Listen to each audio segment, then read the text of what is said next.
Hello and welcome to yet another tutorial from Tech Studios.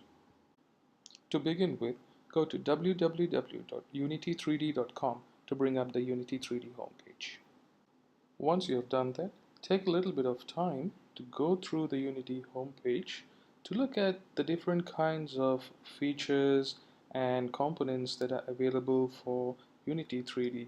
I'm sure you'll find it very useful to go through the entire page so that you're well aware of the features and other important utilities that are offered by Unity.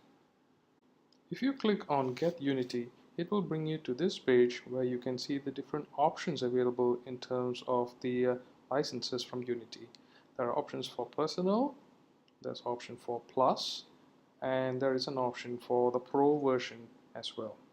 You can go through the details which are given in this particular page, and you can compare the different licenses to make sure that you have the right license that you would want to download for your requirements. Another great feature of Unity would be the asset store. So when you go into the Unity asset store, you can actually look at the different assets that are available inside the asset store.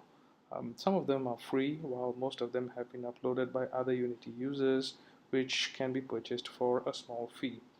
These assets include assets which you can use for your 2D gaming or 3D gaming requirements, and on top of that you could also look at other components within the asset store, such as physics components, or if you want to look at some characters, textures and materials, fonts, and so on and so forth.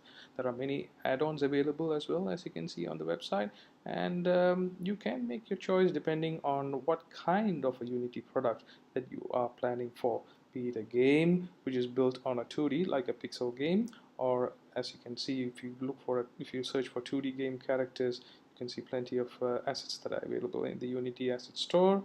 You can browse through the different components that are available, and you can choose the asset which would be the one which will be relatable to the 2D game that you are creating.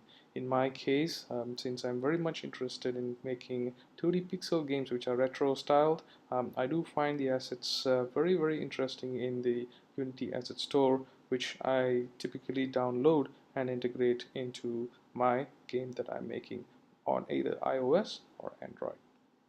So I hope that quick introduction to Unity was useful for you, and please watch out for more tutorials from Tech Studios as we go along in our path to make more games as well. So if you like this tutorial and you would like to see more, please don't forget to subscribe to our YouTube channel, which will appear in a bit. Thank you for watching.